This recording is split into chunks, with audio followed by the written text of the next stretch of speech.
Well, next, it is truly my honor to introduce our opening featured hour and welcome Ambassador Zalmay Khalilzad, former United States Ambassador to the United Nations, Iraq, and Afghanistan, and the Special Representative for Afghanistan Reconciliation. Ambassador Khalilzad was appointed as the U.S. Special Representative for Afghanistan Reconciliation on September 21, 2018. Previously, he served as a U.S. Permanent Representative to the United Nations from 2007 to 2009, and at that time, he was the highest-ranking Muslim American in the government. He also held the roles of U.S. Ambassador to Iraq from 2005 to 2007, and Ambassador to Afghanistan from 2003 to 2005. Prior to these roles, Ambassador Khalilzad served as a special presidential envoy to Afghanistan and as a special assistant to the president and senior director of Southwest Asia, Near East, and North African Affairs at the National Security Council. He has also been special presidential envoy and ambassador at large for the free Iraqis. Ambassador Khalilzad is also an author with the book, The Envoy from Kabul to the White House, My Journey Through a Turbulent World. By the way, the copies are outside. And again, as I said, we in academia, we're in the business of selling books. So please get your autographed copy right outside to do that. It's probably a must-read for any future diplomat, especially in the complex regions of that world, to do that. So please join me for a welcome in welcoming Ambassador Khalilzad with us. Ambassador, we have about an hour, so let me dive right into it. Number one, what an honor for you to be here. My personal appreciation and gratitude for you coming. So allow me to take you back to August 14, 2021. During the Kabul airport evacuation. Like many around the world, you watched the events unfold and can understand why so many people, and especially so many Afghans, are angry and struggling to come to terms with how we left Afghanistan after 20 years of war and so many that we left behind. Ambassador, how did you envision the withdrawal to take place? According to the Doha Agreement, how was our withdrawal supposed to proceed? And I know you have given a lot of interviews and talks on this, but could you just set the record straight once and for all what happened in the weeks and days prior to our withdrawal?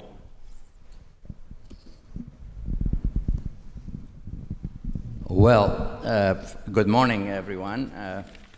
Thank you for the kind invitation. And it's a pleasure to be here. I haven't seen some of my friends and colleagues for a while, so it's good to see you all. And thank you also to General McKenzie for his service, as well as for his role in organizing this conference, so thank you all. August 15, 14, were very difficult days. That's not what we hoped for. That's not what we worked very hard for, and that's not what the plan was. It was a very difficult set of circumstances. I'm not going to describe those days in detail because that will take a long time, and we were very busy dealing with those circumstances during those days, as General McKenzie would remember. But the plan was that once the President of the United States had decided that because of the way that the war was going or not going, because of the costs of the war, because of the change in the world, because of the change in the nature of terrorism, and that it was time to bring the forces home and to try to get the Afghans, the government in Afghanistan and the Taliban, based on an analysis that there was essentially a stalemate on the battlefield, and that each side controlled enough people that the war could go on indefinitely.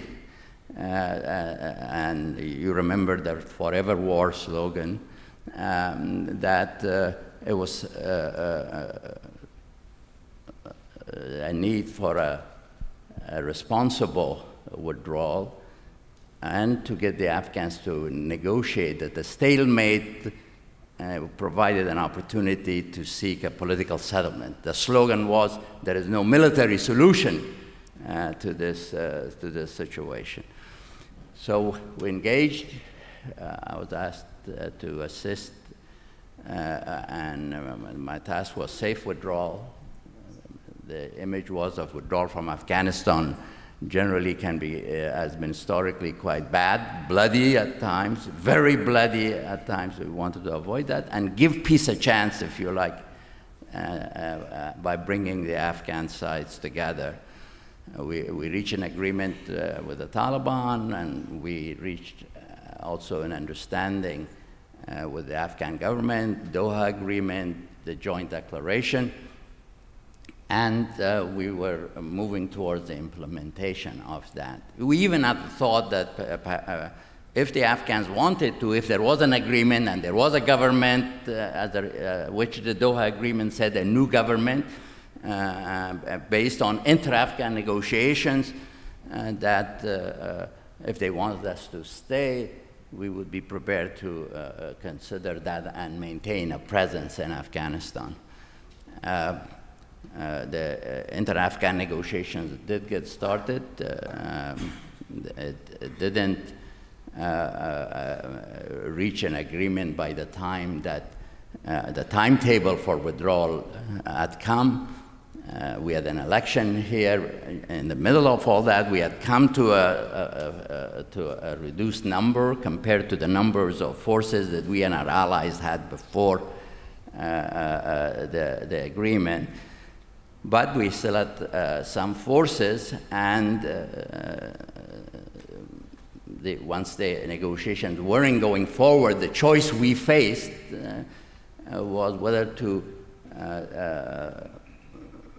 delay withdrawal of the remaining forces and link it to an inter-Afghan agreement, that there must be an agreement. The text of the Doha Agreement was ambiguous a little bit, purposefully so in some way, because on the one hand, if we had made it very clear that the withdrawal would not take place if there was not an inter-Afghan agreement on a new government, the Taliban might not have accepted it, that's one. But on the other hand, we were also concerned about getting stuck there, because there was a great deal of pessimism whether Afghans will ever reach an agreement. A different side will use that for their own purposes.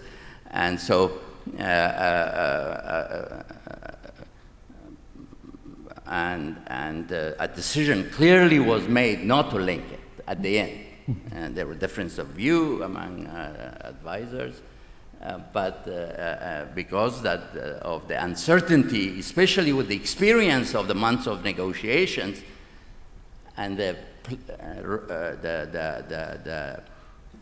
way that the various players were proceeding or not proceeding, that this would be a recipe for getting stuck there, for staying there indefinitely, and for going back to war, because the agreement that we had reached in Doha was that as soon as the agreement went into effect, there would be no Taliban attacks against the coalition forces, and that, but we had the right to come to the defense of the Afghan forces if the Taliban attacked them. If everything had gone according to plan, which it did not, it seldom does, but planning is important, is that we would withdraw in an orderly fashion with a new government in place. The biggest surprise to us was the performance of the Afghan security forces, of the political forces, as our withdrawal proceeded and as negotiations did not make progress, inter-Afghan negotiations about the performance, as I said, of the Afghan forces and of the political leadership, particularly then the departure of the president. I want to say one thing before the departure of the president and the collapse in Kabul, which was that President Ashraf Ghani, you're referring to. President Ashraf Ghani, yes, indeed. And that we had reached an understanding finally with President Ghani. President Ghani did not like one key part of the Doha Agreement in particular. I have to say that, perhaps understandably so, from his perspective, which was the word new government in the Doha, that there would be a new government based on inter-Afghan negotiations. He actually said a new Islamic government. And some, even in the US, said, why call it Islamic? Well, because the Taliban was Islamic Emirate, the Afghan government was the Islamic Republic, so Islam was the thing they had in common, so we said a new Islamic government based on inter-Afghan negotiation.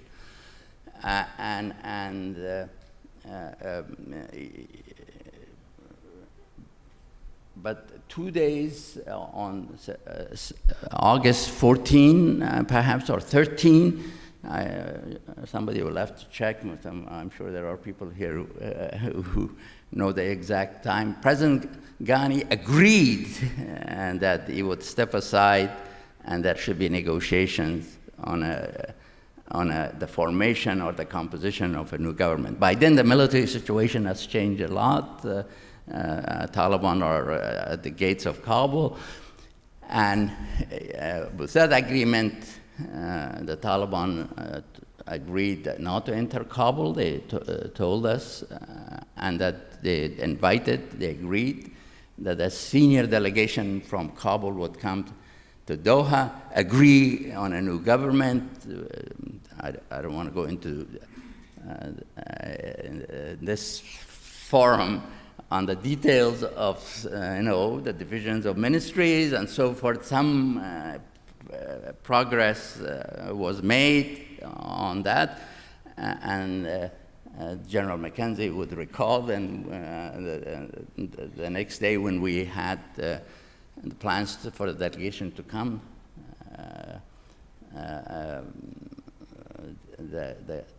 the government collapsed, the forces in Kabul collapsed. We were surprised by that, and that was the set of circumstances. A lot of lessons can be drawn. I'm glad. I wish the Commission all the best. This will be a great national service that they will perform. But that was maybe a long, if not, I don't know how brief or long it was, but the description of the circumstances, as I recall, in response to your question. Yeah, thank you, Ambassador, for describing that. But one follow-up. Yes. Would you describe our withdrawal, the way it unfolded, Right. as a responsible withdrawal? Well, it wasn't. It was a terrible set of circumstances. No one can say this was a positive. It was. We faced in an unanticipated way, which raises questions about intelligence assessment. An unanticipated way was a situation that was very difficult. The issue of whether we stay or longer and do it differently in the face of those circumstances was obviously dealt with, and decision was made to proceed, obviously, as we did. And it wasn't no one that participated in that. There were aspects of it that I'm very proud of the performance of some of our military units, about the number of people we managed to evacuate, about even tactically things that happened or did not happen. But no one overall would say, this is what we wanted, this is what should have happened. And that's one of the reasons, I suppose, for the Commission and for many other efforts to assess what and why and how far back do you go as to the causes for what happened. Thank you, Ambassador. You recently wrote on X, Trump's return to U.S. presidency, there's an opportunity for full implementation of all the elements of the Doha Agreement in Afghanistan. Ambassador, why do you think there is an opportunity with Trump's return for the full implementation? Well, the reason I think there may be an opportunity, I've been through a lot of these negotiations and discussions, and I do not want to raise expectations. And the biggest challenge being whether we can get the Afghans to agree to anything together. And the biggest part of the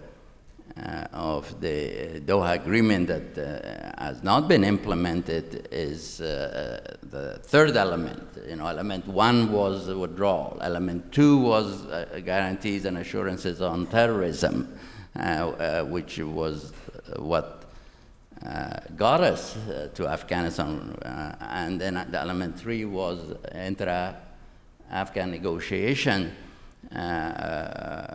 for a new government between the Taliban and the other Afghans. And 4 was a ceasefire. Now there could be questions about counterterrorism, whether it's being implemented exactly in the way that we envisage. There is an annex with dealing with counterterrorism to the agreement. There is I could talk about that for a long time, and some colleagues who are sitting around various tables could too, but and then the ceasefire, comprehensive and permanent ceasefire. So the Biden administration, which inherited the Doha Agreement signed by the Trump administration, was, in my judgment, I was honored by President Biden by asking me to stay for a while until the troops were out. And I did. There was performance within it by the Biden administration, but a degree of ambivalence towards it, to fully embrace it and engage to implement it comprehensively in the light of changed circumstances. Because the circumstances had changed. There are things that were the case before the Taliban takeover that were no longer the case, but you could adapt to the changed circumstances and perhaps since the agreement was signed during the Trump administration, that they would feel more comfortable perhaps in engaging through that prism. There are alternatives, obviously, ways to engage in the light of the new circumstances, in the light of the assessment by the Trump administration, the coming Trump administration, of U.S. interests, U.S. objectives, U.S. grand strategy, not only for Afghanistan, the region, the world, how much of an effort and within what framework of policy, strategy, interests should we pursue relations or relate to Afghanistan, and I think the Doha Agreement is a possible path. The other reason from Talib or the current Afghanistan leadership perspective is that the agreement is the only thing that we have with the Talibs that is relatively authoritative. The Talibs still say they are adhering to the Doha Agreement, So from that point of view, too, this might be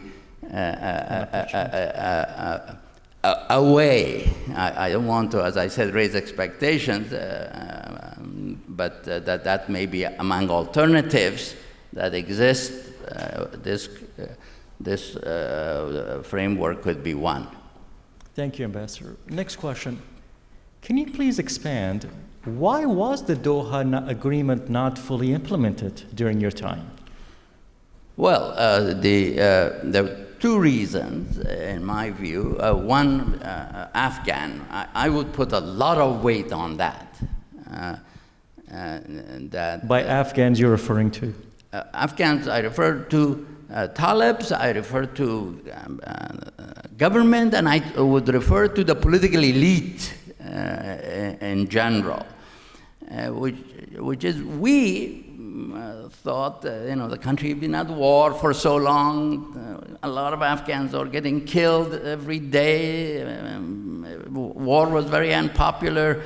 I know a lot of people think, that the Republic, the people are nostalgic in some ways about the Republic, but I can say with great confidence, because I used to travel to Afghanistan, that over time, the war had become very unpopular. A lot of people were unhappy with the circumstances of the war, with the state of the governance in Afghanistan. I could go on for hours with people that I had known when I was the special envoy, then I was ambassador, then as a private citizen, how even the people I knew had changed from enthusiasm, broad embrace of the United States, of its presence in Afghanistan, to growing difficulties and unhappiness and suspicions had grown. What our motives even were, people were questioning me. But maybe the mess that in part was there was part of our design. Otherwise, how could we allow this situation like this to happen? We must have some justification that we're not sharing, that I'm not sharing with my friends as to why we're tolerating these set of circumstances. Why are we allowing the sanctuaries after 15 years, 10 years in Pakistan? Oh, there must be, even leaders, I won't name names, but but whom I'm talking about, who would say, this is what you want. Otherwise, why aren't you doing something? So that the Afghans would seize this moment, that Talibs, the other Afghans sitting together, would do it. This was kind of our hope, our expectation, but it was not realistic. And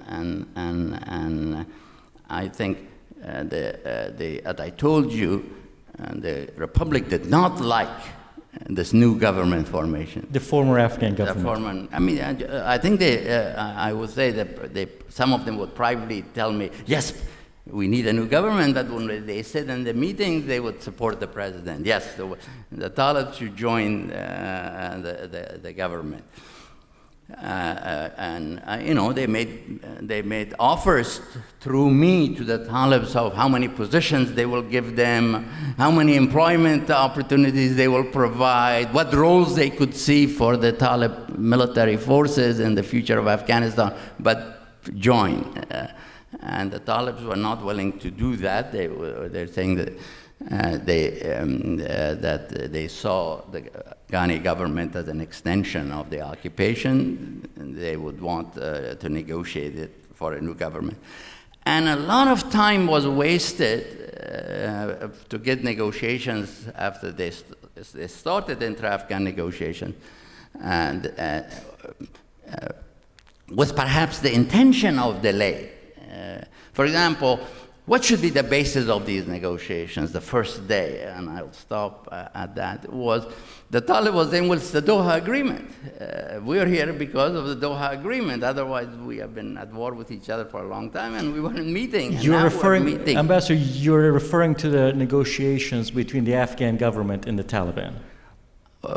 between the inclusive Afghan delegation and the government, but there were also people who were not part of the government. And that's an important point that I will come to.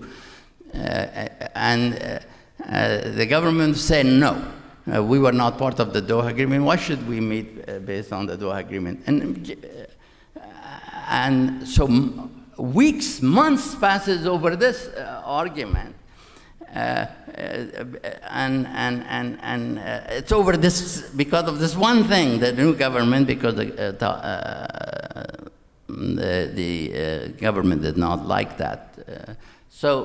The reason I mention why this other factor of the other Afghans is, and it's relevant to the current time, and I say it in my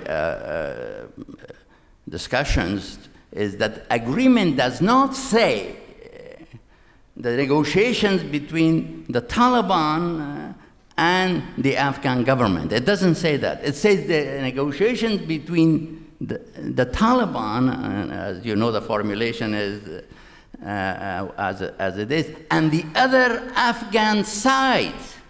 It doesn't say government. It says sides, which means other Afghans who are not Talibs. Well, the other Afghans are still around. They have not disappeared. Some of them may have moved location, but there are non-Talib Afghans who are there. This was at the insistence of the Taliban, and I keep, whenever I have the opportunity to see them, I keep telling them that. They say, well, the Republic is no longer there, but it doesn't say the Republic. It says the other Afghan side. Are there other Afghans, or there are no other Afghans other than the Talibs? Well, they say, yes, there are other Afghans. So how do you, the question challenges, yes, the context has changed, so who are the other Talibs? How are they get organized? What are the processes through which if they will do it? Is it over the new constitution? Is it who selects the committee that formulated, by what process? There are, the circumstances are different, but I think for the inter-Afghan negotiations part, the framework, the wording allows, it's relevant even for the current circumstances. So, Ambassador, I understand, said the other Afghans, but at that time, it was the former Afghan government that was leading the negotiations. And right now, that republic is no longer in existence in any forms. So who fills the void? Well, putting it in a simple language, who sits across the table with the Taliban to conclude or fully implement the Doha Agreement? And what is the U.S.'s role in that facilitation? Well, that gets us into the domain of speculation about the future of how this could be done. But I have to tell you that even during the Doha discussions, although there was the President Ghani was running it, Dr. Abdullah was leading it, and there were lots of negotiators from the non-Talib Afghans. It wasn't the one delegation, if I would say. There was side meetings with the Talibs by representatives of different forces that were in the delegation.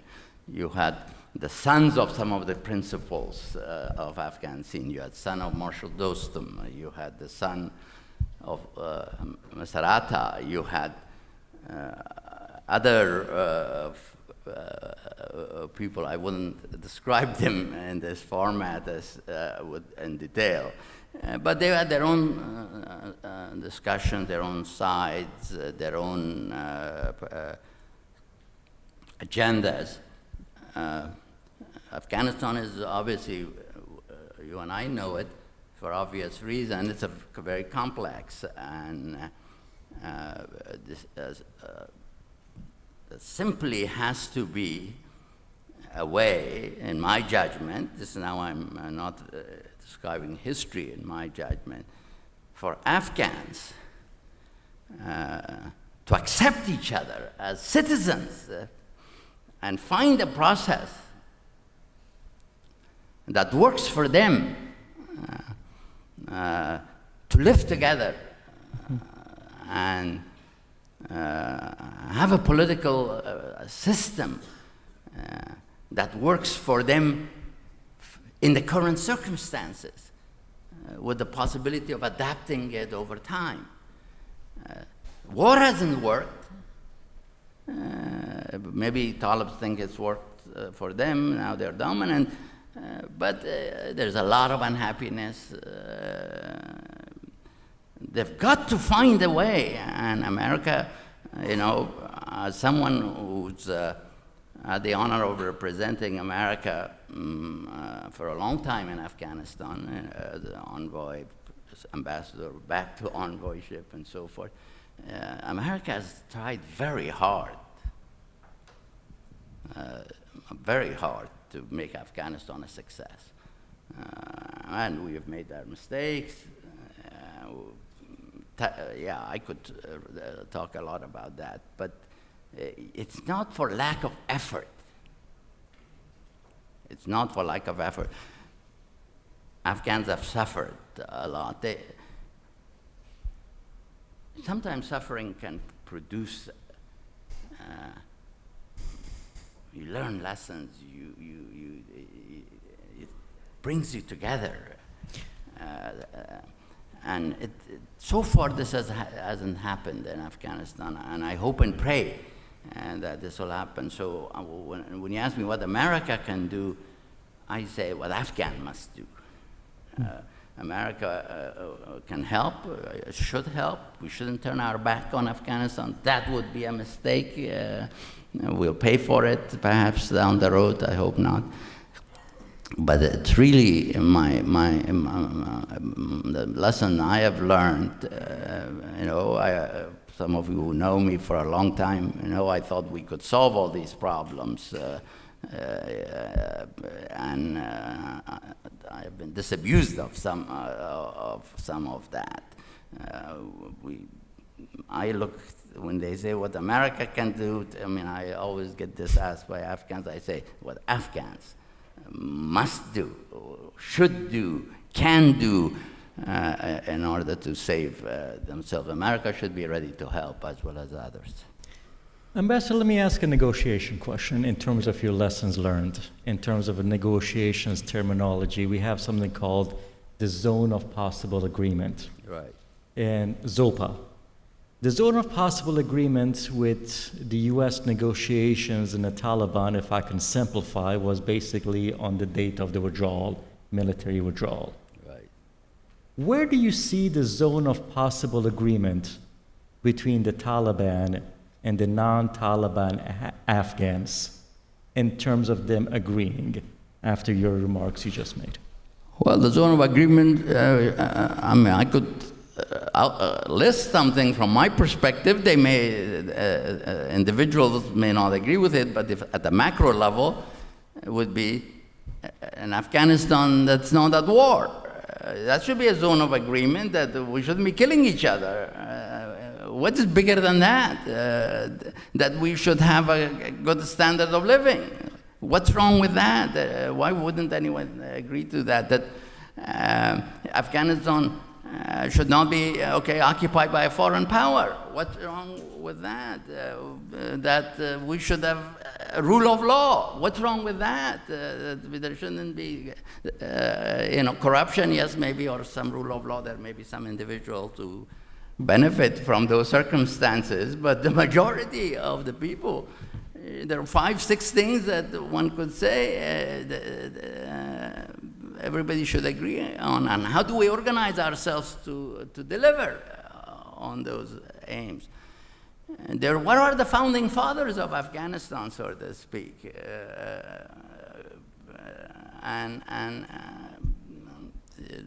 This is a challenge. When will they kind of emerge? Do you repeat the mistakes of the past, that one party takes over the government, uses all the instruments of government against the others, eventually it leads to resistance. The neighborhood of such somebody might come to the assistance of of those who want to fight because they for different reasons. So that I think I can identify these zones. Yeah. But will they seize that? Will they move forward based on those? I don't know. Maybe for some Afghans, like if you were a Talib, maybe you think, aha, well, I've got the government, why should I do something to bring others in? I think that would be a mistake. Yes, in the short term, but it isn't gonna. It's gonna create problems and challenges. You know, one of the lessons learned that I have, Ambassador, is there's a terminology called negotiate from strength. Yes. But the lesson I learned, when you're in power, you never negotiate. You want to dictate terms. Yeah. So that is always a thing. But let me move on. Yeah. After President Trump's election, the Taliban expressed hope that his administration would, quote, open a new chapter of relations based on mutual engagement. Right. What are your thoughts on the Taliban statement? I don't know, but it's positive. I think it's a positive statement that they want to engage. The question is, what's the content of that engagement? Yeah. Okay. So how would you think that the Trump administration, the upcoming Trump administration approach to Afghanistan and the engagement with the Taliban? Let me go a little bit further. Should it maintain the status quo of what we have? 1. 2, should it increase pressure on the Taliban? And we can talk about what would that mean. Or 3, some kind of a meaningful engagement that leads to full implementation of the Doha Agreement. Well, we should be driven by our objectives. What is our objective in Afghanistan? And those objectives should be based on our interests. What are the interests in Afghanistan? And then what among alternatives that you've outlined and others, what is the best option in the light of all the other priorities that the U.S. has? I believe that several things that occurred to me is, one, we have interests. We have prisoners, we have terrorism concerns, we have issues of weapons, we have competition with other great powers, we have issues of resources.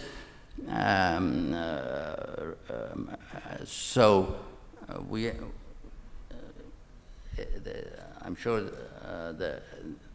as in any administration, they would have to identify the key interests and then the best path.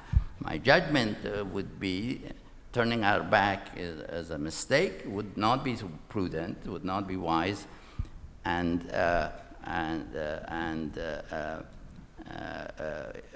revenge for what happened would not be the good motive to shape the policy. It'd be future-oriented as to what serves U.S. interest, and engagement would be necessary, in my view. So the third option is probably the most viable, is some kind of an engagement. Well, I would think that in any strategy, it doesn't have to be, English, as you've noticed, is not my mother tongue, but nevertheless, I don't believe in this kind of this or that. I even invented a word when I was doing work on China many years ago at the Rand Corporation, said, no, engagement. You do containment and engagement, and the mix should vary depending on the circumstances. Why is it that we have to either constantly say, well, our policy is engagement, our policy is containment? It's just a mix. Ambassador, we're getting a lot of questions on our app Please. and also from the audience, so and also the time, but I do want to get the questions. Let me ask a regional question. In your negotiations with the Taliban, you recognized Afghanistan as a landlocked country. Right. We required the Afghan neighbors to play a positive role. Indeed. And you set up a process called the Troika that included Russia and China, and later expanded it to include Pakistan. However, Iran did not join that Troika. And other processes with the Europeans and things of that nature. Well, after 4 years, the United States relations with those Afghan neighbors are not at the best right now. So in any kind of an engagement, in any kind of fully implementing the Doha Agreement, how would the United States' future policy be towards the Afghan neighbors playing a positive role in Afghanistan? Well, we have to look at the interests of the states of the region. I think economic cooperation and integration, perhaps over a long period of time, is the right set of, the right objective, in my view, that the 5 Central Asians, Afghanistan, Pakistan, and eventually, of course, if the relation with Iran, form a region and that could, over time, move towards greater economic cooperation and integration. The Central Asians have great interest in exporting and connectivity to the sea. They have ideals or hopes of a railway even connecting Central Asia to South Asia or to the Arabian Sea region. The feasibility studies have been done.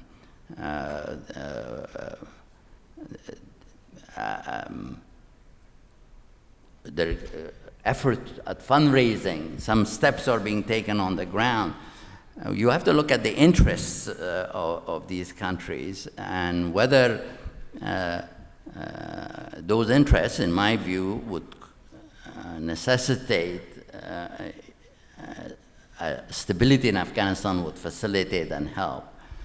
And how do you get that enduring stability is part of it is a political compact in Afghanistan itself that limits risks of instability.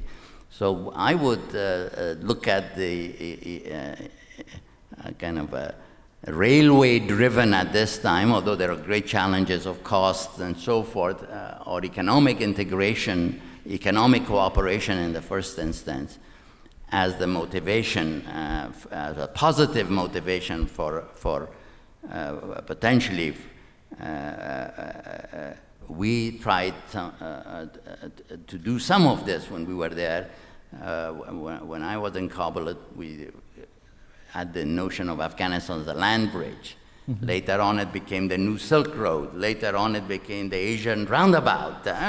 We had a lot of different names, but essentially the concept of some sort of regional economic cooperation would be helpful to Afghanistan.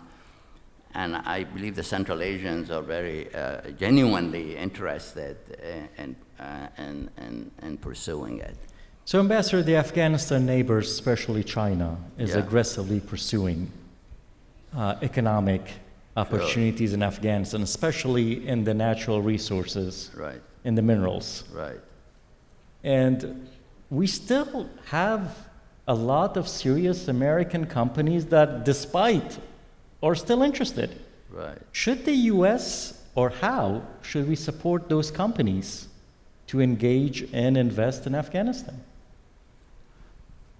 Well, I think that one of the factors that maybe the Trump administration, the next one, like the previous one, might look at, and is the economic dimension. I remember that there was some interest at the beginning of the previous Trump administration looking at the minerals of Afghanistan.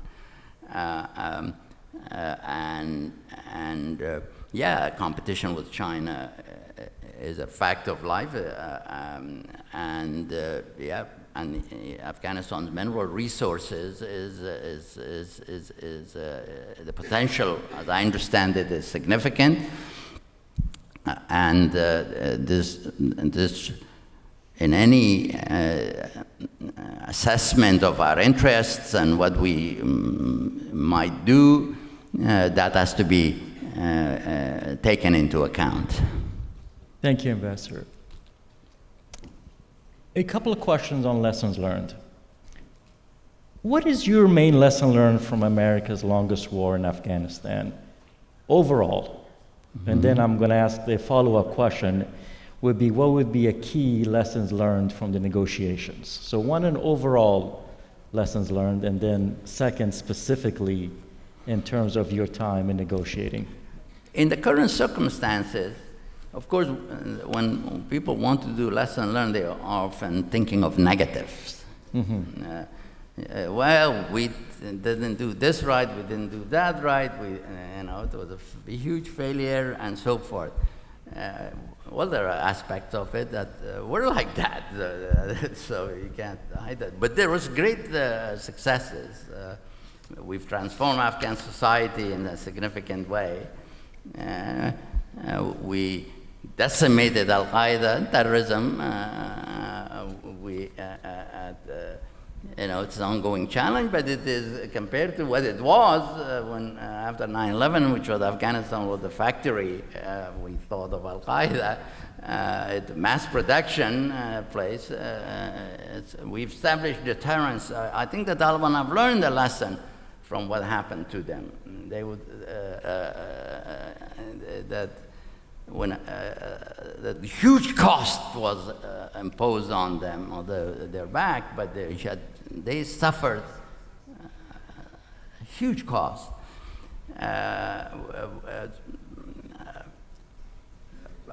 I could say more on the positive side. Afghanistan will not be the same as it was. We have the seeds are there of what Afghanistan could be, and what happens to them, how they evolve, what they do will be, I think, is a part of the successes. Now, on the big lessons, I would look at the lessons of how do we build states, how do we build armed forces, re-examine the role of sanctuaries in the military domain. Why didn't we succeed in dealing with the sanctuary? What's the implications if we can't deal with the sanctuary? What should we do? Do we have the patience to stay the course if it goes on and on and on, and sanctuaries contribute to it going on and on and on.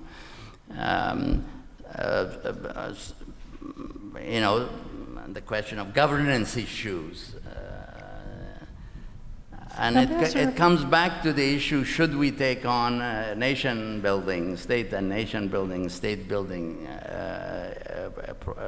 issues, or Afghanistan and Iraq, to me, would indicate we have challenges in doing these things very successfully. So there are lots of potential lessons to be learned. Ambassador, why do we not deal with the sanctuaries? Well, I mean, we have challenges. I was a pain in the neck for a lot of people because when I was ambassador, I would send these cables about the sanctuaries being developed. We need to do something about it. And I don't want to get into a lot of the details of the fights and so forth, but there was the issue that we needed for transportation of goods and military resupply access, sensitivities about what the implications of a tougher policy could be. expectation that perhaps we could prevail even with the sanctuary. Some effort at targeting the sanctuary, but it's clear that what I thought should be done did not happen. I have to regret, but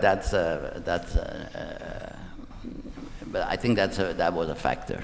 Thank you. Looking back, Ambassador, if you would have done one thing differently in your time, yes, what which would it time? It got a lot of time. I'm getting on. So. Let's just say you're Afghanistan. The ambassadorship or the... At the ambassadorship, okay. At the very beginning. At the beginning, if you would have right. done one thing differently at the beginning, yes. What would have been? I would have talked to the Taliban at the beginning, sooner, because they were very interested at the beginning.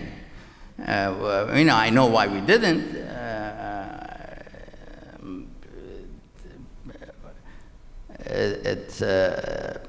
I would have talked, that would have, in retrospect, the terms of a settlement would have been a lot more favorable when we had them on the run, not when they were reorganized and taking territory and inflicting a lot of cost. That was the time to deal with them was when we had them on the run, and it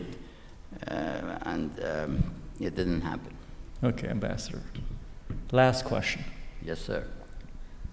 How would you respond to critics who say Afghanistan is no longer of strategic importance to the U.S.?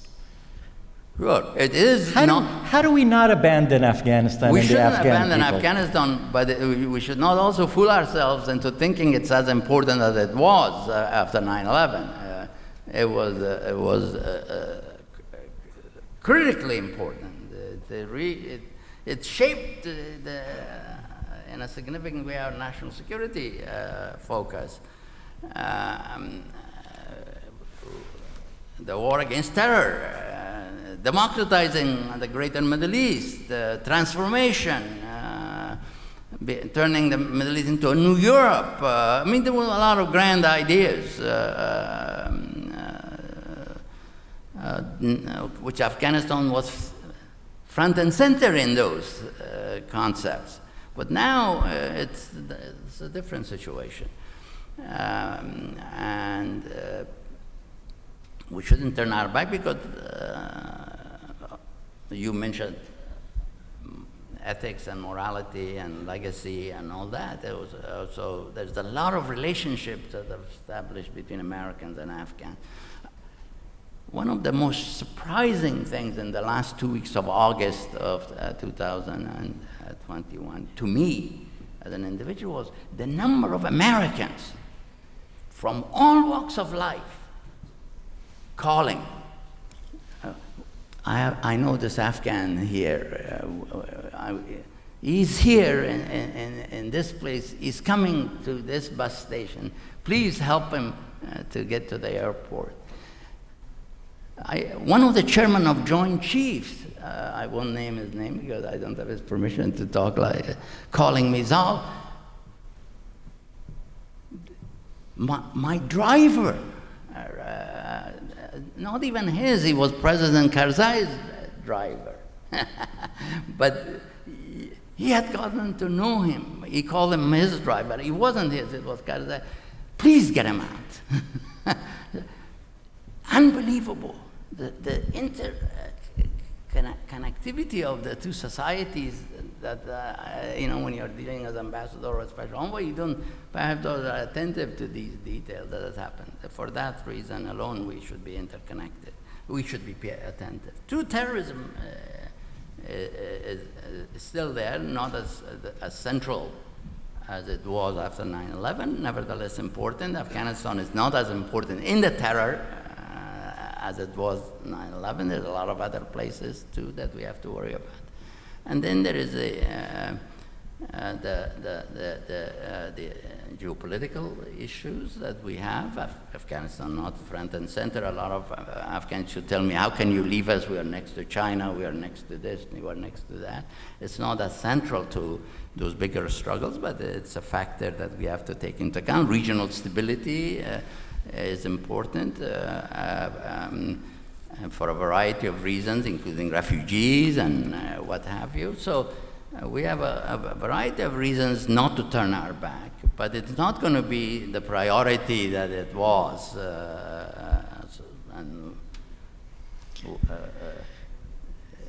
Sort of needs the appropriate level of attention to the current circumstances and current issues and our current interests, taking the background of what has happened into account. Ambassador, one more time, on behalf of the university, let me express my appreciation for you to be here. And as I said, we're hoping to turn this into a series and a process. So you're always welcome at the university, and we consider you as a great friend to the university. Thank you. Thank you very much. Let's give a warm applause to Ambassador Khalilzad. Thank you. Thank you very much.